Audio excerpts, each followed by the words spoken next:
Hi, my name is Mikell Fischer, and this is my speech number 2 for public speaking COM181.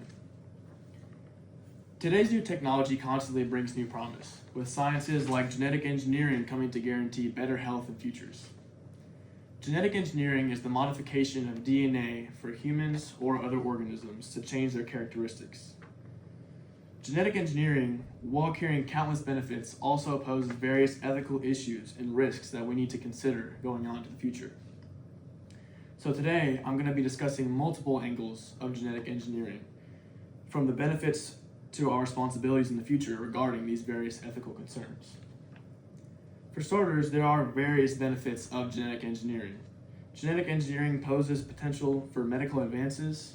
Since we can genetically engineer and change the DNA of humans, we might be able to treat genetic diseases such as sickle cell anemia and cystic fibrosis. Since these are genetically inherited diseases, we can just go into the DNA and literally cut these out so that it's impossible for a patient to get these diseases. So we can treat these things from birth and make sure that these people will never suffer from diseases like this. Additionally, it is a potential cure for cancer or other inherited conditions. Now, while cancer is not necessarily a genetic disease, there are risk factors that are genetic. And other diseases like heart disease, so things like high cholesterol, which can be genetic. You can have genetically high cholesterol. These things lead to increased prevalence of heart cancer. And if we can genetically lower your risk for high cholesterol, then you are less likely to get heart disease. So there's a bunch of other things like this that we can prevent through a chain reaction. Another benefit of genetic engineering is through agriculture. So by genetically modifying crops and livestock, we can give them more desirable traits. So in terms of crops, we can modify them to make them more resistant to drought, more resistant to bad weather and pests and things like that, so that they're more likely to survive and we can get higher yields. And then for livestock, we can make them more resistant to any type of disease and make them also more resistant to other conditions of their environment so that we can have more yield from them.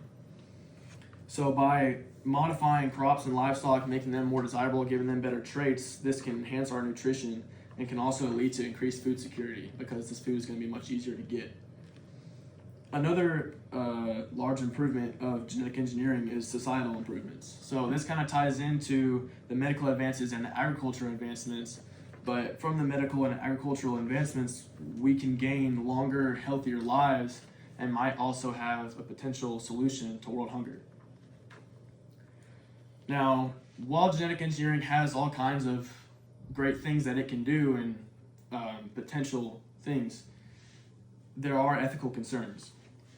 The same way that we can genetically engineer a baby to make them not suffer from a genetic disease, we can also change their traits to change things like their eye color, their height, or their intelligence. We can create super athletes or super intelligent beings. And this can lead to increased inequality and discrimination even more than we already have, because there's just some people that are going to be literally genetically better than everyone else, and there's nothing you can do about it. There's also safety concerns, including unintended side effects, such as genetic changes causing chain effects. Since whenever we modify DNA, we are literally cutting out DNA and replacing it with something else. This changes the whole code. So by changing one part, it can change the whole code.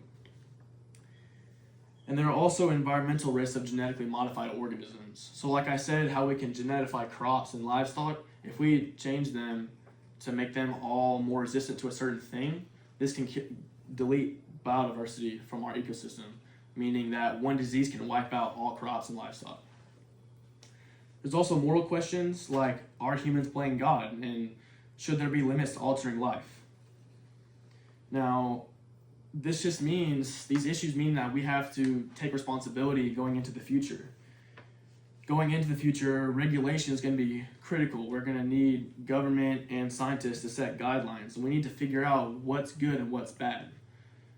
There is a fine line between what proper use and what improper use is going to be, so we're going to have to set guidelines for that. And then lastly, the public needs to be aware of what's going on, what the situation is, and what this technology can do. So in conclusion, while genetic engineering poses so many benefits, it also has so equally many negative impacts that it could have, and we just need to be responsible going into the future. So in a time like this with limitless possibilities, it's not up to what we can do with genetic engineering, it's just up to what we should do. Thank you.